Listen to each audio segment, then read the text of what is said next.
The moment I heard Jack's voice, filled with contempt, my heart sank. I was standing at the bottom of the stairs in our two-story house, a place that once felt like a haven of love. Now, it was a stage for my humiliation. "Yeah, Mom, Amy is really getting on my nerves." Jack's voice drifted down the stairs, tinged with annoyance.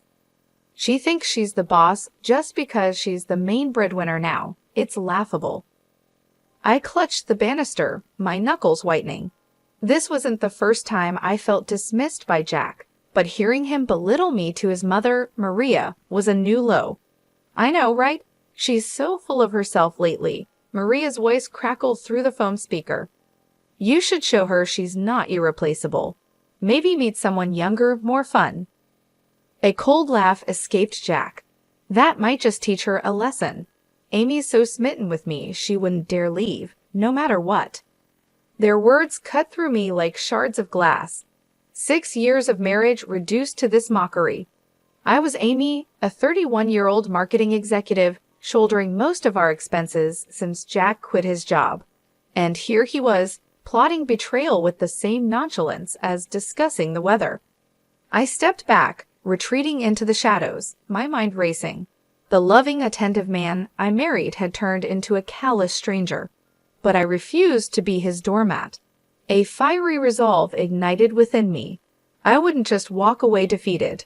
I would make Jack regret every scornful word he had uttered. For years, I had ignored the subtle jabs, the gradual distancing, and the financial leeching. But no more. As I stood there, a plan began to take shape in my mind, a plan to reclaim my life and my dignity.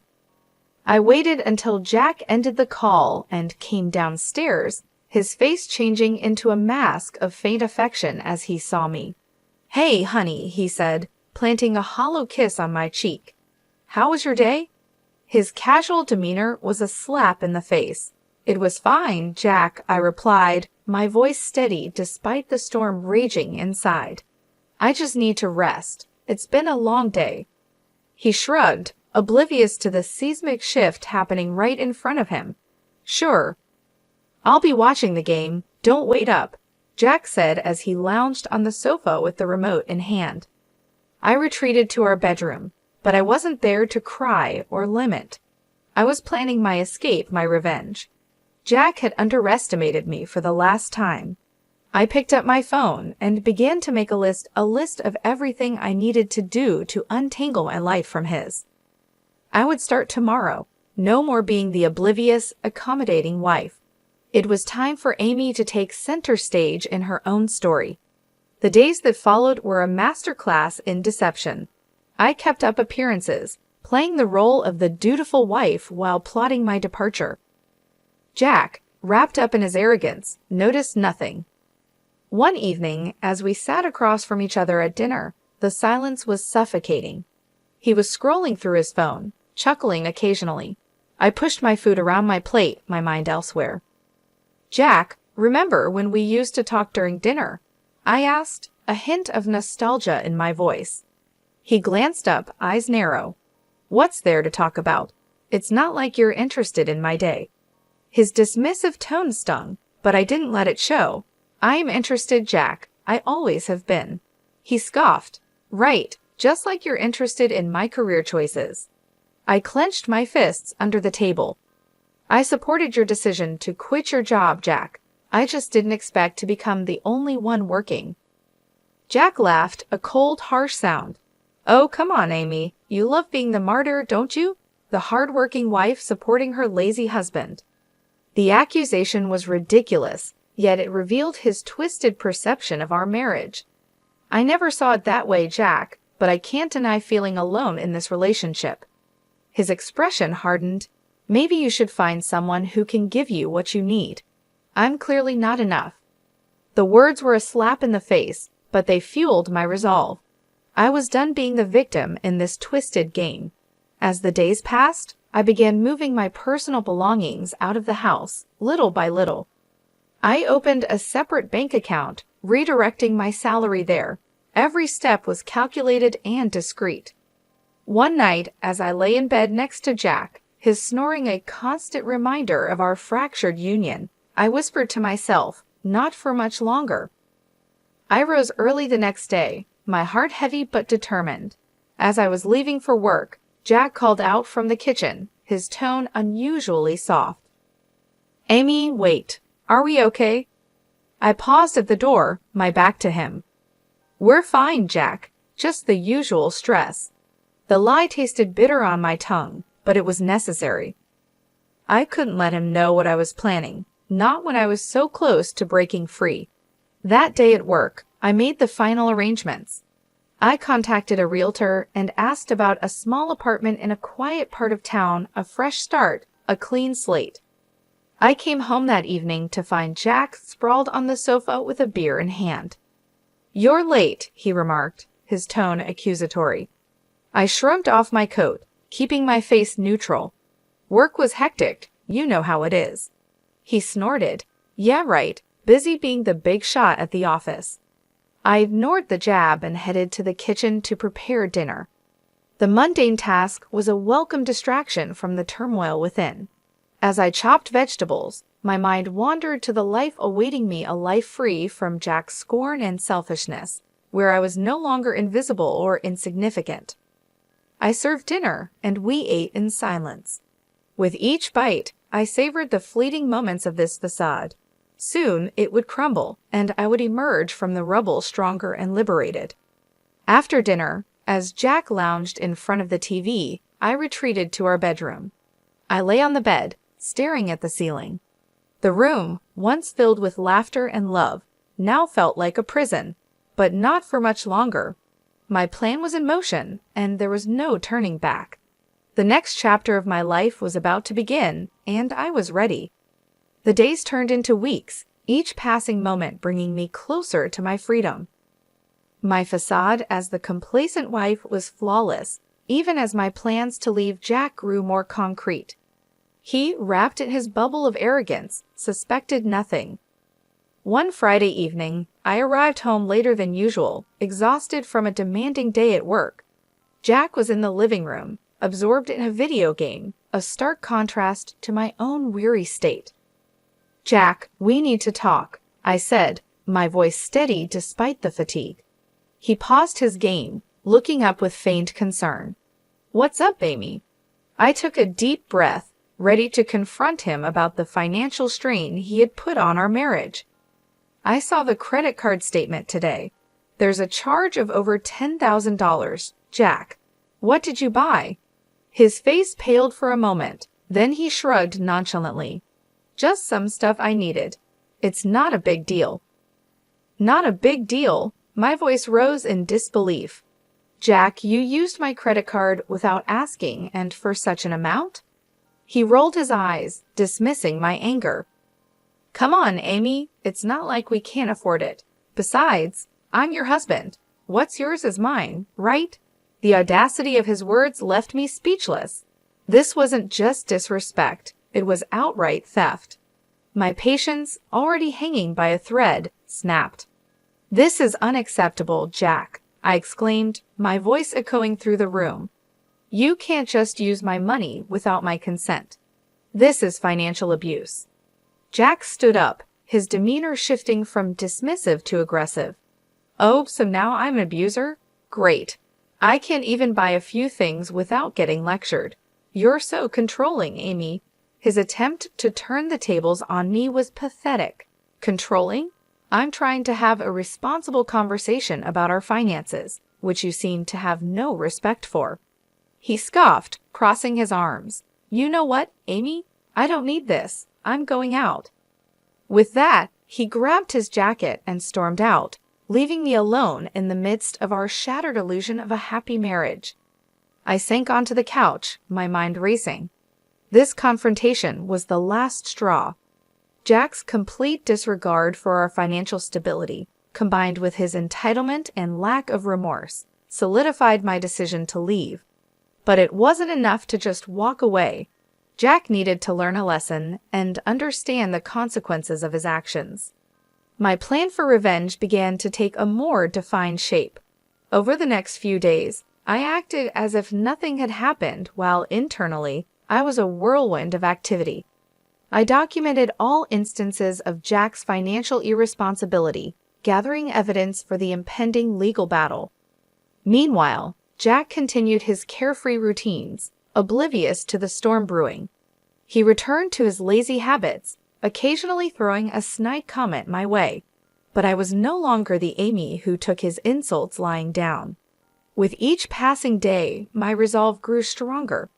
I was ready to reclaim my life and teach Jack a lesson he would never forget.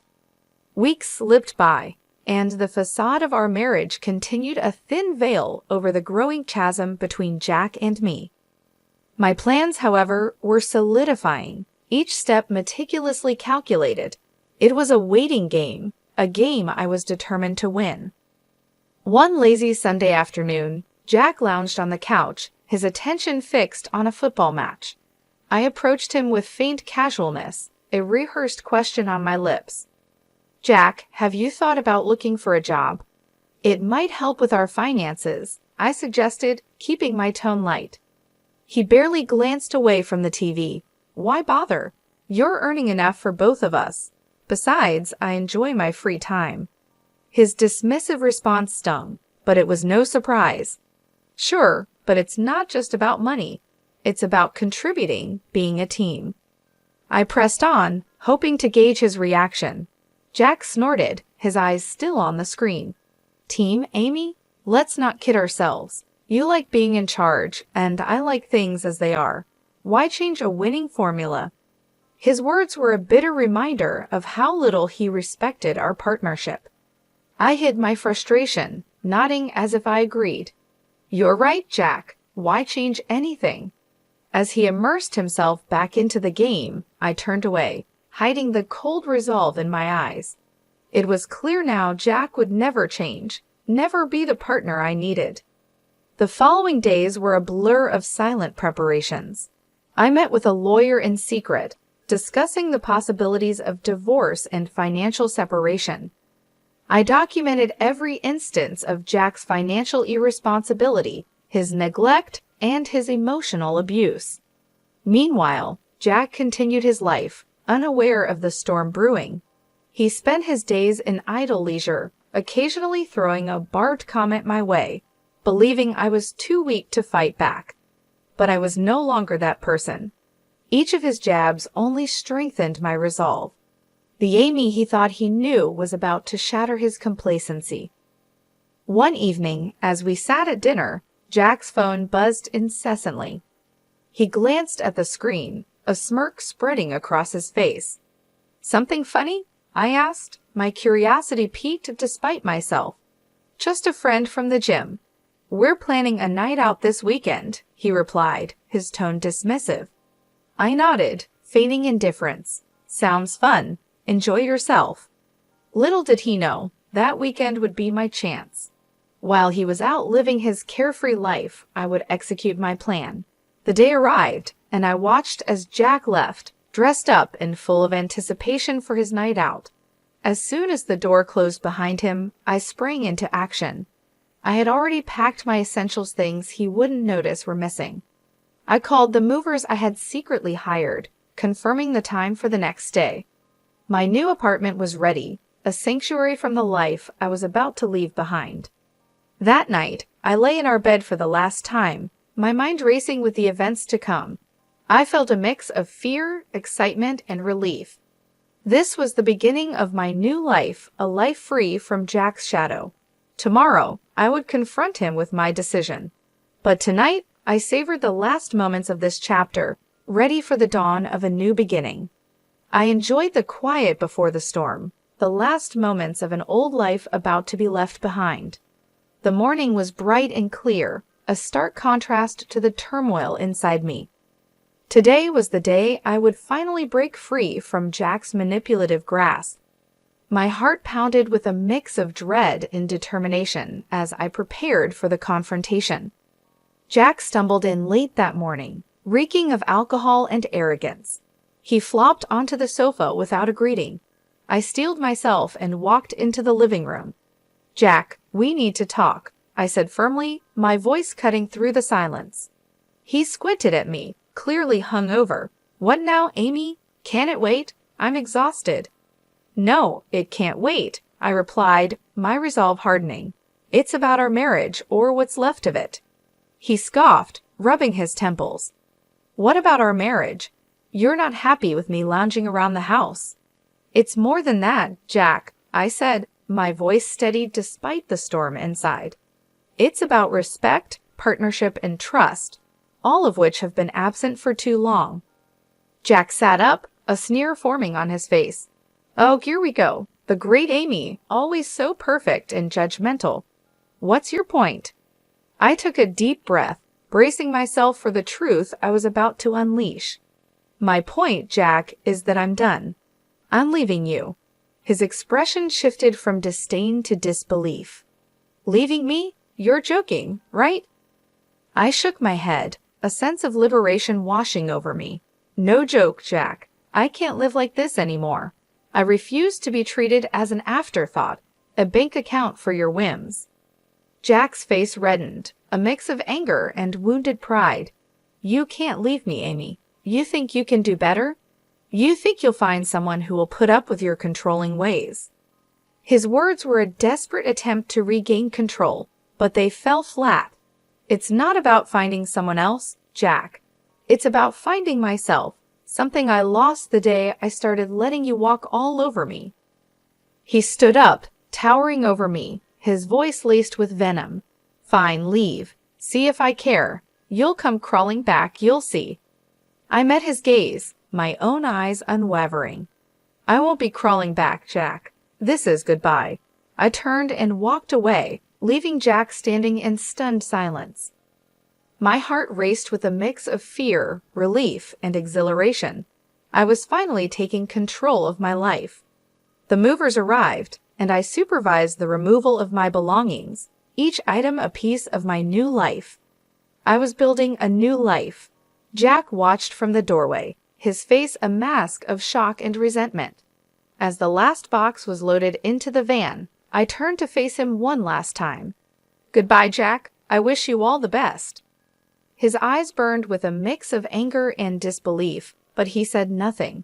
I climbed into the van, not looking back as we drove away from the house, the life, and the man I was leaving behind.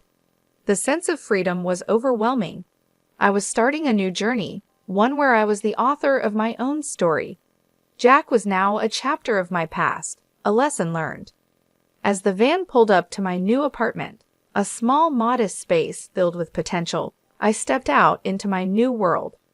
A world where I was no longer Amy, the neglected wife, but Amy, the woman who reclaimed her life.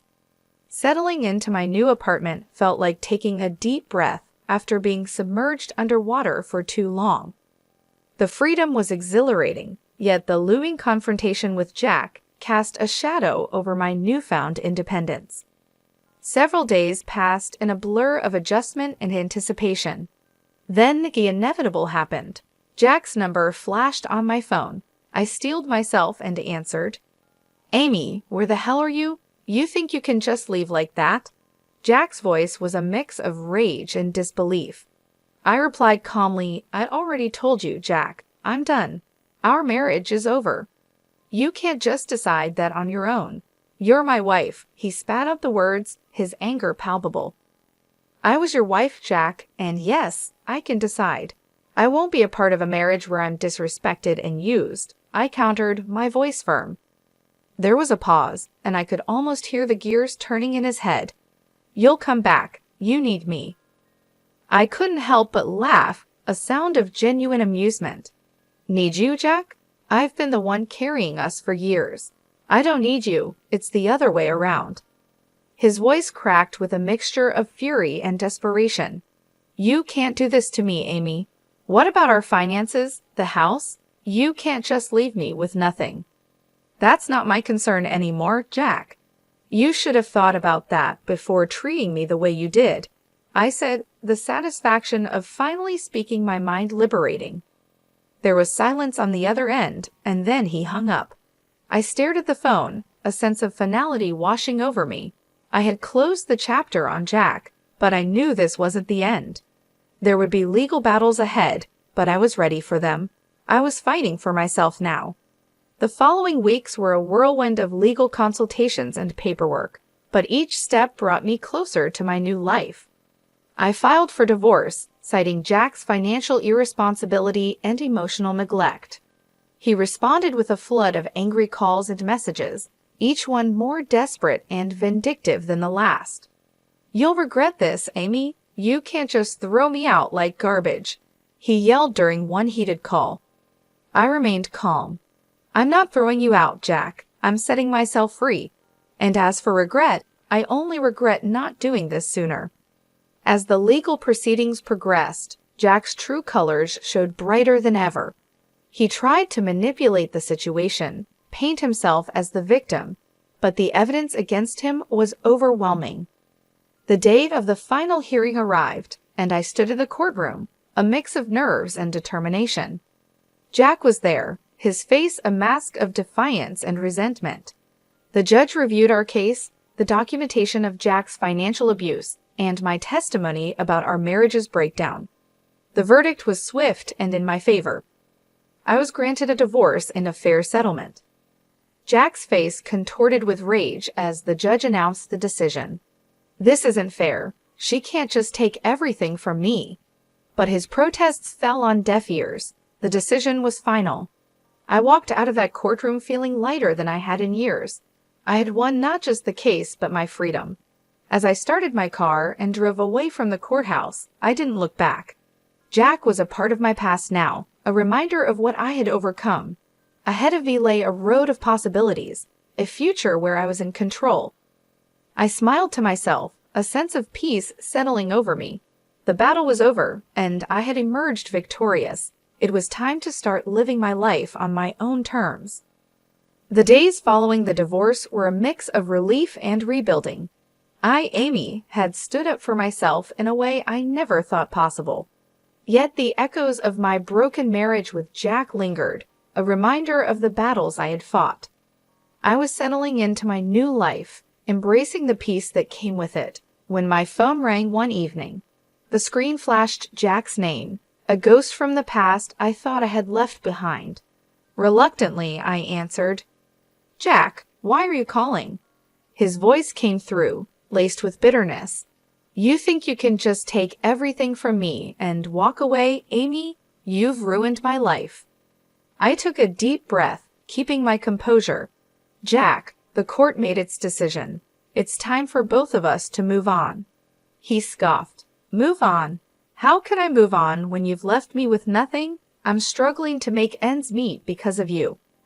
The accusation was absurd, yet it didn't surprise me. "You're responsible for your own situation, Jack." I simply stopped enabling your behavior. His voice rose, filled with desperation and anger. "You owe me, Amy. After everything I did for you, you owe me." I felt a twinge of anger, but kept it in check. "You did nothing but take me for granted, Jack. I don't owe you anything." There was a pause, then his voice came through quieter but still venomous. "You'll pay for this, Amy. You haven't seen the last of me." I ended the call, a sense of unease settling over me. Jack's threats were likely empty, but they reminded me of the man I had once loved, now a stranger consumed by bitterness. Weeks passed, and I threw myself into my work, finding comfort in the routine. My colleagues noticed the change in me, the newfound confidence and determination. I was promoted, a recognition of my hard work and resilience. But as I climbed the corporate ladder, Jack's shadow loomed. He started a smear campaign, spreading lies and rumors about me to our mutual acquaintances. I heard whispers of his accusations, painting me as the heartless ex-wife who had stripped him of everything. I confronted these challenges head-on, refusing to let Jack's pettiness derail my progress. I had fought too hard to reclaim my life, to let his bitterness taint it. One afternoon, I received a call from a mutual friend, hesitantly relaying a message from Jack. He was struggling financially, facing eviction, and in a moment of desperation, he reached out to me. I listened, a mix of pity and resolve in my heart. "Tell Jack I wish him well, but his choices are his own. I can't help him." As I hung up, I realized how far I had come. The old Amy might have rushed to Jack's aid, but I was no longer that person. I had learned the hard way that you can't help someone who refuses to help themselves. I continued to build my life, finding joy in the little things. I reconnected with old friends, explored new hobbies, and started dating again. Life was moving forward, and I was at the helm. Jack's attempts to drag me down continued, but they no longer held power over me. I had risen from the ashes of our marriage stronger and more determined than ever. As I sat in my apartment one evening, reflecting on my journey, I felt a sense of peace. I had faced my demons, fought my battles, and emerged victorious. The future was bright, and for the first time in a long time, I was truly happy. I was genuinely excited for what lay ahead. Life had found a new rhythm, and mine was no different. The scars of my past with Jack were still there, but they no longer defined me. I was Amy, reborn from the ashes of the life I had left behind. My promotion at work brought new challenges and opportunities. I thrived in the environment, my confidence growing with each successful project. My social life also took a positive turn. I met new people, some of whom became close friends and even started dating again. Life was good, but the shadow of Jack still lingered at the edge of my newfound happiness. One evening, while having dinner with a friend, my phone buzzed. It was a message from a number I didn't recognize. Hesitantly, I opened it. It was from Jack. "Amy, I need your help. Please." The words were simple but carried the weight of our shared history. I showed the message to my friend, who looked at me with concern. "You don't owe him anything, Amy. Remember that." I knew she was right. I had moved on, but it seemed Jack was still stuck in the past. I didn't reply to the message. Instead, I blocked the number and tried to focus on the present. The next day, I heard the news. Jack had hit rock bottom. He had lost his home, his friends, and was struggling to find work. Part of me felt pity for him, but another part knew this was the result of his own actions. I continued with my life, the memory of Jack fading into the background. My days were filled with work, friends, and the occasional date. Life was moving forward, and I was content. 2 weeks later, I bumped into a mutual acquaintance who had kept in touch with Jack.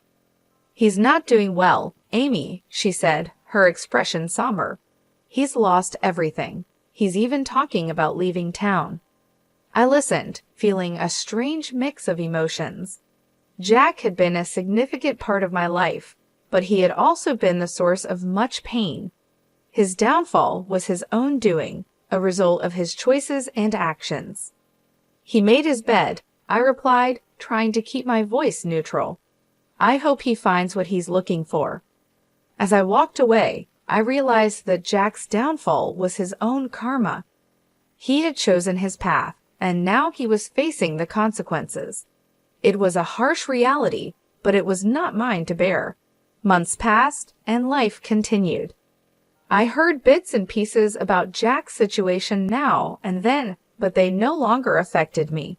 I had moved on, building a life that was mine and mine alone. One day, as I sat in my office looking out at the city's skyline, I reflected on my journey. I had faced hard times, fought for my dignity, and emerged stronger.